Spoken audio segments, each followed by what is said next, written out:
Señoras y señores, qué gusto saludarlos de nuevo. Bienvenidos al primer segmento de Centro Venenoso con su amigo la Alacrán Avitia desde la silla más venenosa, más caliente de la información deportiva. Señoras y señores, como ya vieron ustedes en la portada y en el título de este video, el día de hoy vamos a hablar de un tema trascendente, un tema importante, de esos que todo el mundo se tapa la boca, de esos que nadie es capaz de criticar, que nadie es capaz de señalar. Y que por supuesto aquí en Centro Venenoso vamos a estar desmenuzando información importante, metiendo el dedo en la herida, poniéndole limón a esas heridas que arden y duelen. Y el día de hoy un tema trascendente, fundamental. ¿Por qué los jugadores argentinos siempre serán superiores a los jugadores mexicanos? ¿Y por qué el jugador mexicano siempre se queda demasiado corto, se queda demasiado bajo, es demasiado inferior en ciertos aspectos en comparación con el jugador juvenil argentino?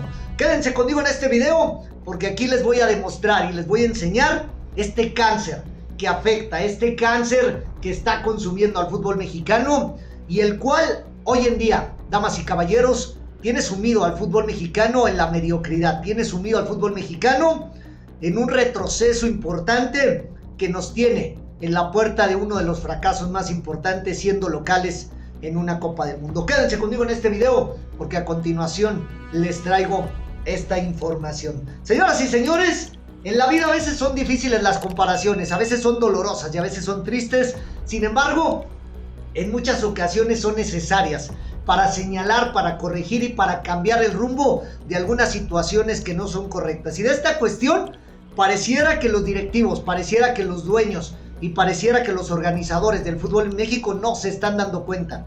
No se están dando cuenta que el cáncer y el daño más grande que le están provocando a los juveniles, a los talentosos juveniles del fútbol mexicano, lo están propiciando ellos mismos. Y por esta razón es que el día de hoy, señoras y señores, hacemos estas comparaciones tan dolorosas, estas comparaciones tan terribles que al fútbol mexicano le duelen, pero que, como les decía hace un momento, son muy necesarias para hacer conciencia de lo que está sucediendo en el fútbol mexicano y que muchos periodistas aplauden y que muchos periodistas callan, pero que en este canal Centro Venenoso, Centro al Área, no nos vamos a callar y que por supuesto vamos a señalar y hacer retumbar la voz de lo que sucede dentro de nuestro fútbol. Tenemos primeramente, señoras y señores, ¿por qué hacemos la comparación con el jugador Prestiani? Que si ustedes no tienen ubicación, no tienen noción de quién se trata, Prestiani es este jugador de la selección argentina,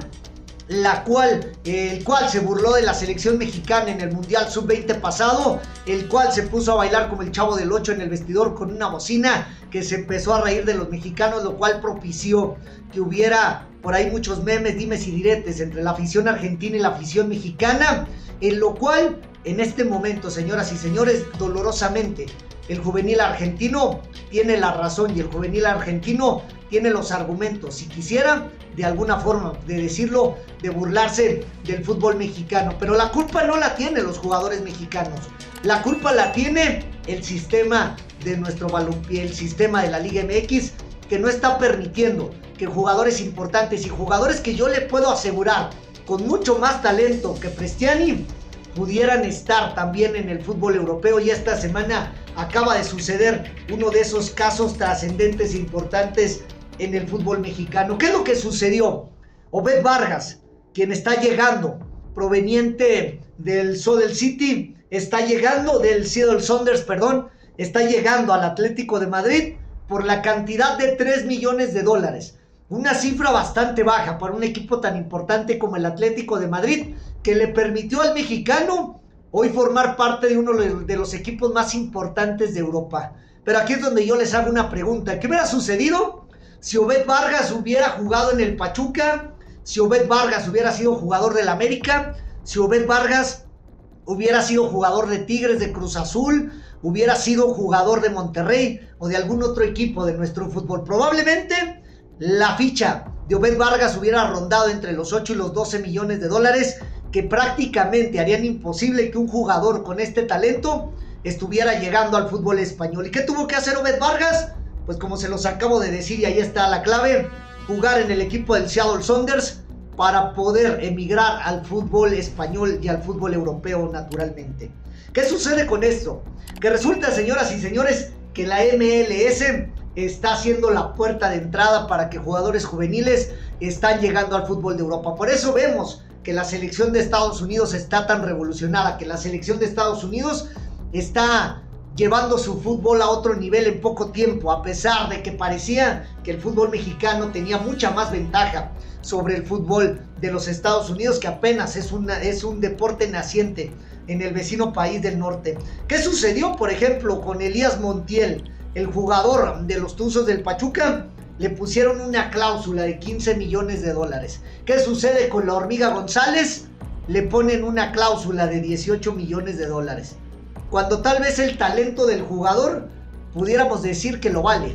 Pero en este momento, para efectos de que el fútbol mexicano crezca y para efectos de darle una oportunidad al juvenil, no existe esta posibilidad, porque antes que nada está el negocio. Y este tipo de cláusulas de jugadores que sinceramente, y lo hemos visto con jugadores que ha inflado Televisa y las Águilas del América, que rondan los 8 o 10 millones de dólares, termina pasando poco o nada. Porque naturalmente este precio que ronda entre los 8, los 12, los 15, los 18 millones de dólares de los que le hablo de la Hormiga González, pues terminan por hacer una presión extra al jugador, que al llegar a Europa son pocas las oportunidades debido a los altos costos de sueldos, debido a los altos costos de traspasos, debido a los altos costos de las cláusulas de rescisión, por lo cual estos jugadores terminan teniendo muy pocas oportunidades en Europa.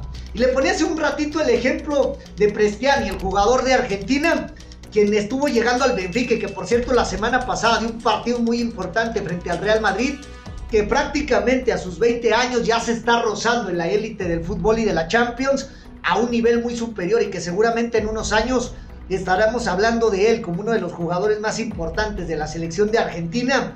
Y aquí la diferencia, señoras y señores, de la forma de negociar y por qué en Argentina anteponen el fútbol y el futuro de los jugadores antes que el negocio.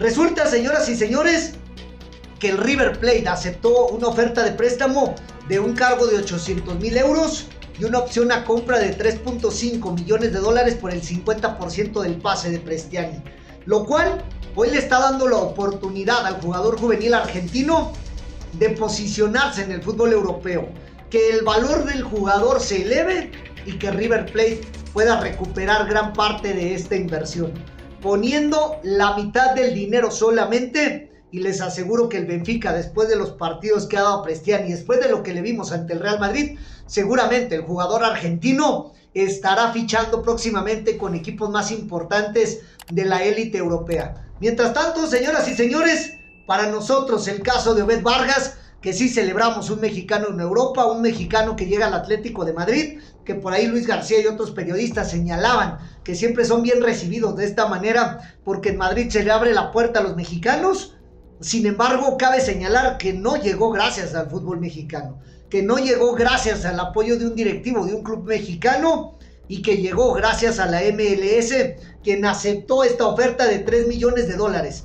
Mientras nosotros estamos viendo cómo jugadores aquí como Kevin Álvarez, como Chiquito Sánchez, como el mismo caso que les acabo de comentar de Elías Montiel, el ya repetido caso de la Hormiga González y tantos jugadores que al final de cuentas se quedarán simplemente en promesas y en el limbo, porque te pusieron el negocio antes que la oportunidad al jugador. ¿Qué le hace falta al fútbol mexicano para poder crecer y poder llevar el fútbol nacional a esta élite, a competir a estos niveles? La primera, dejar de hacernos los pobrecitos, que eso es lo más importante. La segunda, tirar ya la historia del heroísmo de Hugo Sánchez a la basura, y no porque sea poco lo que hizo Hugo Sánchez, a quienes llamaban indio y quienes lo señalaban y lo criticaban, y terminó tapándoles la boca, y se lo reconocemos evidentemente. Sin embargo, dejar de creer en ese fútbol, de esa historia de Hugo Sánchez. ¿Saben por qué? Porque eso le hace mal al fútbol mexicano, porque eso le hace daño al fútbol mexicano, porque el fútbol y lo que sucedía en la época de Hugo Sánchez ya no sucede hoy. Hoy vemos este tipo de cuestiones donde los millones de dólares están rondando a jugadores importantes y donde el jugador necesita mostrarse, donde el jugador necesita tener los reflectores suficientes para poder poner su talento en la cancha de al menos otros equipos secundarios del fútbol europeo para poder crecer. Pero como les decía, al final de cuentas los mismos directivos convierten a los jugadores mexicanos en ollas de presión poniéndoles estos precios tan altos. Que al final de cuentas, si el jugador no es que no lo pueda demostrar, pero llega con esta presión de un sueldo alto que les decía, llega con esta presión de una rescisión alta, naturalmente que las nóminas de los equipos europeos comienzan a verificar o comienzan a revisar si realmente el jugador vale los 15, los 8, los 10, los 12, 18 millones de dólares que pagaron por este jugador. Y naturalmente el jugador, al no dar este rédito, empieza a bajar en el precio de mercado de Transfermarkt y empieza a catalogarse con un precio mucho más bajo que después, cuando empiezan a aparecer equipos como Tigres o como Monterrey, que empiezan a repatriar a jugadores a base de billetazos, terminan aceptando esto y evitando que el fútbol mexicano crezca de la mejor manera. Y ejemplos, les puedo poner 1,000,000, pero ahí está el ejemplo y lo estamos viendo en portada de Prestiani. Un jugador que sí, efectivamente, las burlas sobre el futbolista mexicano no fueron buenas, que lo llevó tal vez más allá de lo deportivo, pero que hoy en día, y frente a un equipo como el Real Madrid, sinceramente nos ha callado la boca. Y que no lo hizo solo, lo hizo a través del buen sistema que tiene el fútbol argentino, que lo hizo a través de las buenas negociaciones que hacen los argentinos y que el fútbol mexicano tendría que aprender a negociar. Lo hizo a través de esta oportunidad que sí le da la ventana, que aún siendo un equipo importante de Argentina como el River Plate, un equipo tan importante a nivel internacional, le abrió la ventana y le abrió esta puerta para poder emigrar al fútbol europeo y que seguramente en un futuro, como les decía hace un momento, estará regresando, estará más bien evolucionando hacia un equipo importante y seguramente hacia el final de su carrera regresando como un ídolo al fútbol argentino. Porque los ídolos de Argentina, señoras y señores, no se forman en Argentina. Los ídolos de Argentina se forman en Europa. Los ídolos de Brasil se forman en Europa. Los ídolos de otros clubes importantes se forman en Europa. Y esos son históricos, son los jugadores históricos, son los jugadores que trascienden, son los jugadores que parten la historia en dos y que lamentablemente en México, miren, los puedo contar con esta mano. Y les puedo hablar solamente de Hugo Sánchez, les puedo hablar de Rafa Márquez, les puedo hablar quizá y tal vez del Chicharito Hernández y párenle de contar. Porque aquí no vamos a inflar jugadores, ni vamos a decir que Raúl Alonso Jiménez, que sus goles en Europa, porque sinceramente Raúl Alonso Jiménez en Europa no ha hecho nada. Raúl Alonso Jiménez en Europa no ha trascendido. Ha metido goles importantes y tal vez le queremos dar el heroísmo de esta situación del golpe en la cabeza y todas estas cuestiones, pero yo creo, señoras y señores, que hay que empezar a ser más exigentes con nuestros jugadores, que hay que empezar a ser más exigentes en nuestro balompié y empezar a poner la vara mucho más alta de lo que le estamos poniendo hoy en día dentro de la Liga MX y dentro del fútbol mexicano. Porque al futbolista mexicano le exigimos así, y cuando nos da así, nosotros lo hacemos así. Y la verdad, señoras y señores, hay jugadores que no se merecen ese reconocimiento. Hay jugadores que no han ganado absolutamente nada.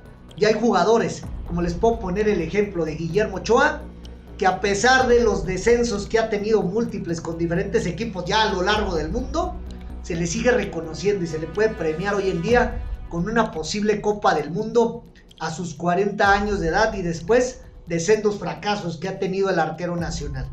¿Por qué? Porque vive de una tajada a Brasil, porque vive de un penal parado frente a Polonia y vive de esa historia que nosotros nos han querido contar y que muchos de nosotros seguimos inflando cuando realmente no se la merecen. ¿Cuándo vamos a empezar a exigirle al fútbol mexicano que empiece a dar resultados? Empezando por tomar decisiones y buenas negociaciones, como en este caso. Nos queda claro, señoras y señores, 3 cosas ya para concluir. La primera, el fútbol mexicano no sabe negociar. La segunda, talento hay en el fútbol mexicano.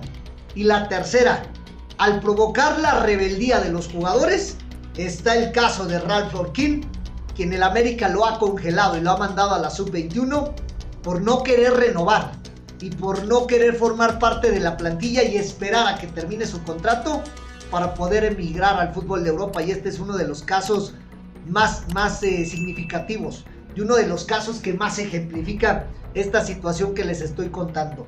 Ralph Orquín, un jugador que pertenece al América y que en este momento han mandado a la congeladora por el simple hecho de no permitir que se haga negocio con su carta, de no permitir dejar ir ese sueño de jugar en Europa y de echarse a este monstruo llamado Club América encima con tal de lograr su sueño de ir al fútbol europeo.